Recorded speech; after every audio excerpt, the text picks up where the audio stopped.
जय सिया राम। मैं आचार्य राजेश श्री राम जन्मभूमि अयोध्या से। प्रिय दर्शकों, कलयुग के राजा राहु देव जो छल प्रपंच धोखा आदि के कारक हैं, वो 18 मई से अपनी कुंभ राशि पर गोचर करने जा रहे हैं, जहां पर ये 5 दिसंबर 2026 तक विराजमान रहेंगे।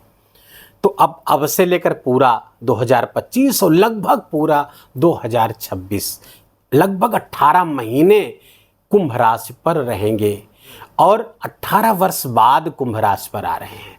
राहु बहुत बली ग्रह है, खटबल में इसको विशेष स्थान दिया जाता है ज्योतिष में। तो ये राहु एक तो बली स्वयं में है और इतना बली है कि चंद्रादित्य विमर्दनम कहा गया है इसको स्तोत्र में इसके, अर्थात सूर्य और चंद्रमा का भी मान मर्दन करने वाला है ये राहु। और जब इसको अपनी स्वयं की राशि मिल जाए, कुंभ राशि इसकी स्वयं राशि, कुंभ राशि का कोलॉर्ड होता है राहु, तो जब इसको अपनी स्वयं की राशि मिल जाए तो इसके बल का आप सहज अंदाजा लगा सकते हैं कि कितना प्रबल हो गया है। जब इतना प्रबल हो राहु और साथ में उसको अतिचारी बृहस्पति और अतिचारी शनि का भी साथ मिल रहा हो, एक कॉम्बिनेशन बन रहा है, उस पे जाएंगे, थोड़ा सा वीडियो लंबा हो जाएगा। नक्षत्रों के आधार पर एक जबरदस्त कॉम्बिनेशन भी इनके बीच बन रहा है। तो ये सब मिलकर के इतिहास रचने जा रहे हैं राहु, इतिहास बदलने जा रहे हैं और इतिहास को दोहराने भी जा रहे हैं। वृश्चिक राशि के जातक हमारे पीछे 18 वर्ष पीछे मूव करें और देखें उस साल की घटनाओं को कि राहु किस तरह आपको इफेक्ट किया था। लेकिन इस बार राहु की परिस्थिति थोड़ा भिन्न है, और भी प्रबलता की स्थिति में है और भी परिवर्तन की स्थिति में है राहु। ये परिवर्तन अच्छा भी होगा, सकारात्मक भी होगा, तो बुरा भी होगा और नकारात्मक भी होगा। कहाँ से आपको सावधान रहना है, कहाँ से स्वयं को बचाना है, क्योंकि राहु ऐसा ग्रह है जो रातों रात आपको करोड़पति बना सकता है। धन देने पर आ जाए तो इतना धन दे सकता है कि जिसकी कोई सीमा नहीं है, लेकिन यदि वो छीनने पे आ जाता है तो आपको सड़क पर ला देता है। ऐसा राहु जेल पहुंचाता है। अचानक से आपको सब कुछ परिस्थितियां बदल गई और पता चला कि कहाँ आप राज भोग रहे थे, कहाँ आप जेल में पहुंच गए। राहु बहुत बली है, बहुत छलिया है और अपने लक्ष्य तक पहुंचने के लिए कुछ भी करने की सामर्थ्य रखता है, और यही सामर्थ्य देता भी, यही प्रवृत्ति देता भी है, और यही प्रवृत्ति उसकी घातक हो जाती है। तो आइए जानते हैं कि वृश्चिक राशि के जातकों के लिए राहु कैसा परिणाम देने जा रहा है आने वाले 1.5 वर्षों में। तो 25-26 में कैसा परिणाम होगा, तो वृश्चिक राशि के जातकों के लिए राहु का ये गोचर आपके चतुर्थ स्थान पर होगा। ये चतुर्थ स्थान किसका स्थान है? ये स्थान सुख का है, सुख भाव है, ये भूमि भवन वाहन का स्थान है, ये लैंड प्रॉपर्टी का स्थान है, और ये माता का भी स्थान है। राहु इतनी चीज़ों से आपको, सोसाइटी का भी स्थान है, इतनी चीज़ों से आपको लाभ देने की स्थिति में आया है। लाभ क्यों देगा?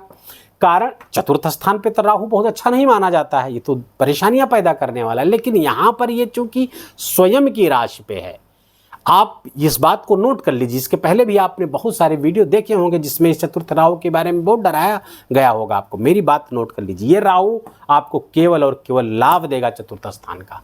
हाँ, कुछ नकारात्मक रिजल्ट जरूर आएंगे, लेकिन अधिकांश मामलों में ये आपको लाभकारी होगा, क्योंकि अपनी ही राशि पर बैठा हुआ है। अच्छा, अपनी राशि पर बैठा हुआ तो लैंड प्रॉपर्टी आपको देगा। आप रियल एस्टेट से जुड़े हुए हैं या फिर आप जमीन के खरीद फरोख्त से जुड़े हुए हैं, वहाँ लाभ की स्थिति में आ रहा है। लेकिन राहु क्या कहता है? राहु एक लोभ है, राहु एक लालच है। अत्यधिक लाभ की स्थिति में देखिए कि आप कहीं कोई अपनी ज़मीन बेचने के चक्कर में या कुछ भी इस तरह के डील होने के चक्कर में कहीं कोई चीज़ छुपा तो नहीं रही हैं, कहीं किसी को धोखा देने का प्रयास तो नहीं कर रहे हैं। इस पर थोड़ा सा ध्यान रखिएगा, अन्यथा कोई भी धोखा, कोई भी छल आपके लिए आपके शोक और पतन का कारण बन जाता है। तात्कालिक लाभ तो दिखेगा कि हमने इसको ऐसे कर लिया, इतना लाभ होगा, लेकिन वो परिणाम उसका इवेंचुअली बहुत खतरनाक हो जाता है। तो ध्यान रखिएगा, कोई धोखा छल प्रपंच ना तो आपके साथ हो, ना आप किसी के साथ करिए। आप भी कोई चीज़ खरीद रहे हैं, कोई ज़मीन वगैरह का काम कर रहे हैं तो बहुत सोच समझकर उसके पेपर्स पूरे देख करके तभी आप कोई निर्णय लीजिएगा। तो ये राहु विशेष लाभ की स्थिति, भवन आदि की लाभ, खासकर ऐसे लोग जो विदेश जाने के इच्छुक हैं उनको विशेष लाभ देने की स्थिति में है। फॉरेन से जुड़ करके बड़े लाभ कराता हुआ ये दिख रहा है। कुछ अचानक से भी लाभ आपको कराएगा, कुछ अनअर्न्ड मनी भी आपको देता हुआ यहाँ पर दिख रहा है। अर्थात ऐसा धनागमन जिस पर आपने बहुत मेहनत न किया हो वहाँ से भी लाभ देने की स्थिति में ये राहु बनता हुआ दिख रहा है। तो राहु माता के साथ संबंध भी अच्छा कराता हुआ दिख रहा है। माता के स्वास्थ्य में पहले कोई परेशानियां चल रही थी तो स्वास्थ्य में भी काफ़ी सहजता और काफ़ी सुख देने, काफ़ी आराम देने की स्थिति में राहु आ रहा है।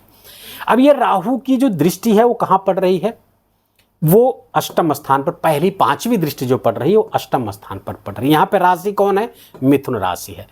राहु मिथुन राशि का अर्थात बुध का ना तो शत्रु है ना ही मित्र है, ये सम राशि है, न्यूट्रल राशि है राहु के लिए। तो यहाँ पर राहु इस प्रोजेक्ट पे काम करेगा, यहाँ पर इंटरेस्टेड है तो काम कर पाएगा क्योंकि ये यहाँ न्यूट्रल राशि बैठी हुई है। तो यहाँ पर जब काम करेगा तो क्या देगा? ये ट्रांसफार्म कराएगा, परिवर्तन कराएगा। परिस्थितियाँ कुछ ऐसी बदलेंगी कि आपको टोटल चेंज की स्थिति में ला देगा। अर्थात यदि आप कोई बिजनेस कर रहे थे तो पूरा का पूरा बिजनेस बंद करके दूसरे तरह के बिजनेस करवा सकता है, या कोई भी काम इस तरह का, मैं तो एक उदाहरण दे रहा हूं आपको, कोई भी काम इस तरह का काम कर रहे हैं तो परिवर्तन अवश्यम भावी है वृश्चिक राशि के जातकों के लिए राहु के इस गोचर के दौरान। इस 1.5 वर्ष में आप बड़े बड़े परिवर्तन देखेंगे। तो ये परिवर्तन अष्टम स्थान पर होगा और ये परिवर्तन इवेंचुअली बाद में आपके लिए बहुत शुरुआत में हो सकता है कि आपको नकारात्मक लगे, लेकिन बाद में ये आपके लिए लाभकारी होगा, कुछ लाभकारी स्थितियां पैदा कर रहा है। राहु की ये दृष्टि थोड़ा सा ससुराल पक्ष से अच्छे समाचार नहीं लाती हुई दिख रही, वहाँ पे कुछ परेशानियां आपको हो सकती हैं। इलेक्ट्रॉनिक सामान का लेन देन ससुराल से बिल्कुल भी न मत करिएगा, नहीं तो ये राहु विकृत हो जाएगा और बुरे परिणाम देने के लिए बाध्य हो जाएगा। राहु की जो 7वीं दृष्टि है वो पड़ रही है आपके कर्म स्थान पर। अब ये राहु की शत्रु दृष्टि है। जो राशि है यहाँ पर सिंह राशि, इसके लार्ड होते हैं, इसके स्वामी होते हैं सूर्य, सूर्य के साथ राहु की शत्रुता है, इसलिए शत्रु दृष्टि हुई। और शत्रु दृष्टि जब राहु की यहाँ पर पड़ेगी तो कार्य क्षेत्र में आपके खिलाफ, आपके ऑफिस में, आपके कार्य क्षेत्र में कोई षड्यंत्र हो सकता है, आपको हराने का, आपको डिफीट देने की कोशिश की जा सकती है। तो कार्य क्षेत्र में काम करते समय बहुत ही सावधान रहे। बॉस की 5वीं राशि सूर्य की राशि है तो बॉस से मिला करके रखिए, बॉस से कोई कॉन्फ्लिक्ट ना हो, बॉस से आप कोई विरोध मत लीजिएगा। अपने जो आपके जो बॉस होते हैं उनसे कोई भी विरोध मत लीजिएगा, अन्यथा आपके लिए नुकसानदायी हो सकता है। हाँ, राहु ये परिवर्तन कराएगा, कार्य क्षेत्र में परिवर्तन कराएगा, ट्रांसफर करा सकता है, उपलब्धियां भी देगा। बाद में ये राहु, चूंकि ये इंटेलिजेंस की राशि पर बैठा हुआ है, कुंभ राशि इंटेलिजेंस की राशि है, तो ये अपनी बौद्धिकता से, अपनी क्षमता से ये राहु आपके लिए अंततः प्रमोशन आदि की भी संभावनाओं को बनाता हुआ दिख रहा है। ट्रांसफर विद प्रमोशन ये होता हुआ बिल्कुल दिख रहा है। ट्रांसफर तो अवश्यंभावी है वृश्चिक राशि के जातकों का। अगर आप उसी शहर में रहते हैं तो आपका विभाग बदल जाएगा, आपकी चेयर बदल जाएगी, अन्यथा अगर आप उच्च पदों पर है तो आपका परिवर्तन भी अवश्यंभावी होता हुआ दिख रहा है। नौकरी में जो रुकावटें हैं, परेशानियां आएंगी, उसके लिए भी जो उपाय बताएंगे उसको आपको करना बहुत आवश्यक है, अन्यथा ये राहु बड़ा नुकसान कर सकता है आपके सर्विस क्षेत्र में। राहु की जो दृष्टि है 9वीं वो पड़ रही द्वादश स्थान पर। द्वादश स्थान पर राहु की दृष्टि मित्र दृष्टि है, ये शुक्र की राशि है, शुक्र के साथ राहु की मित्रता है, तो ये मित्र दृष्टि आपके लिए लाभकारी होगा। इसलिए मैंने कहा फॉरेन से जुड़ करके विशेष लाभ की स्थिति बनती हुई दिख रही। फॉरेन से, विदेश से, चाहे मल्टीनेशनल एमएनसीज में आप काम करते हो या वहाँ से एक्सपोर्ट इंपोर्ट का कोई बिजनेस व्यवसाय आपका हो, कुछ भी इस तरह के काम आपके लिए लाभकारी हैं। सोशल मीडिया से जुड़ करके विशेष लाभ की स्थिति में दिख रहे हैं और उस मीडिया के माध्यम से, सोशल प्लेटफॉर्म के माध्यम से आप फॉरेन से कनेक्शन से आप अपने लिए विशेष लाभ की स्थिति करते हुए दिख रहे हैं। हाँ, फॉरेन जाना चाहते हैं तो बहुत सर्वोत्तम 1.5 वर्ष का समय है फॉरेन जाने के लिए। आपकी अगर कुंडली भी इसके लिए अनुकूल है तो फॉरेन जाना बिल्कुल तय है। फॉरेन टूर हो सकता है, फॉरेन में आप रह सकते हैं, फॉरेन में नौकरी मिल सकती है। कुल मिलाकर के विदेश का भाव विशेष रूप से फ्लरिश होता हुआ दिख रहा है। खर्चे जरूर बढ़ाएगा। अब शुक्र की राशि पे दृष्टि पड़ेगी, थोड़ा सा भोग विलास पे खर्चे आपके बढ़ने वाले हैं।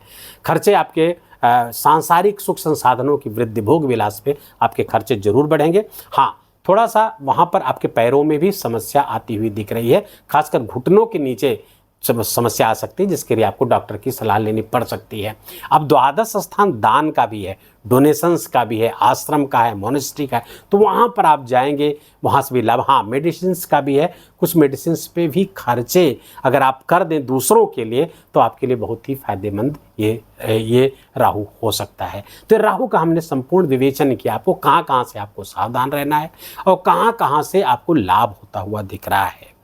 अब ये राहु के उपाय क्या करें, तो क्योंकि इसकी 7वीं दृष्टि खतरनाक होती हुई दिख रही, कार्य क्षेत्र में बड़े व्यापक परिवर्तन कराने की स्थिति में बड़ा ट्रांसफॉर्मेशन करा सकता है। नौकरी छूट सकती है, चल रही है तो छूट सकती है, या मिलेगी भी तो उतना आप डिसअपॉइंटमेंट रहेगा, नौकरी करने में प्रॉब्लम, मिल गई तो करने में भी समस्या, बॉस से समस्या, ऑफिस में समस्या, सरकार से समस्या, गवर्नमेंट से समस्या, ये सब कराता हुआ राहु दिखेगा क्योंकि ये शत्रु दृष्टि है। तो इसके लिए क्या करें, उपाय आप नोट कर लीजिए। मछली, जिंदा मछली आप खरीदिएगा, बुधवार के दिन या शनिवार के दिन नदी में प्रवाहित कर दीजिए। ये रेगुलर करते रहिए आने वाले 1.5 वर्षों तक। कुछ ज़्यादा खर्चा नहीं होता है उसमें, जिंदी मछली बहुत कम दाम में मिलती है, ले जाकर के छोटे छोटे, कोई साइज़ नहीं है उसकी, छोटी छोटी मछलियाँ ले जाकर नदी में प्रवाहित कर दीजिए। मछलियों को खाने के लिए आटे की गोलियां भी आप खिला सकते हैं। नील सरस्वती स्तोत्र स्कंद पुराण का बहुत महत्वपूर्ण स्तोत्र है, इसको पाठ करने से राहु के परिणाम में जबरदस्त कमी होती दिखती है। हाँ, राहु के पौराणिक मंत्र का भी जप आप कर सकते हैं। ओम अर्धकार्यम महावीर्यम, अर्धकायम महावीर्यम, चंद्रादित्य विमर्दनम, सिंह का गर्भ संभूतम, तम राहुम प्रणमाम्यहम। इस मंत्र का जप आप करिएगा 108 बार रुद्राक्ष के माले पे, तो राहु आपको कुछ भी बुरा नहीं करेंगे, गारंटी है। तो इन उपायों को करिएगा। वीडियो को ही विराम देंगे। वीडियो आपको अच्छा लगा हो, आपके काम का लगा हो, मेरा बोलना आपका सुनना दोनों सार्थक हुआ तो कृपा करके वीडियो को लाइक करिएगा, अपनों के साथ शेयर करिएगा, कमेंट में जाकर जय सिया राम लिखना बिल्कुल भी मत भूलिएगा। मेरा विशेष निवेदन, विशेष आग्रह आपसे, चैनल पर नए हैं तो इसको सब्सक्राइब कर लीजिए, बेल आइकन की घंटी दबा लीजिए ताकि हमारे नए वीडियो की सूचना आप तक पहुँचती रहे। और अपना बहुत बहुत ख्याल रखिए। जय जय सिया राम।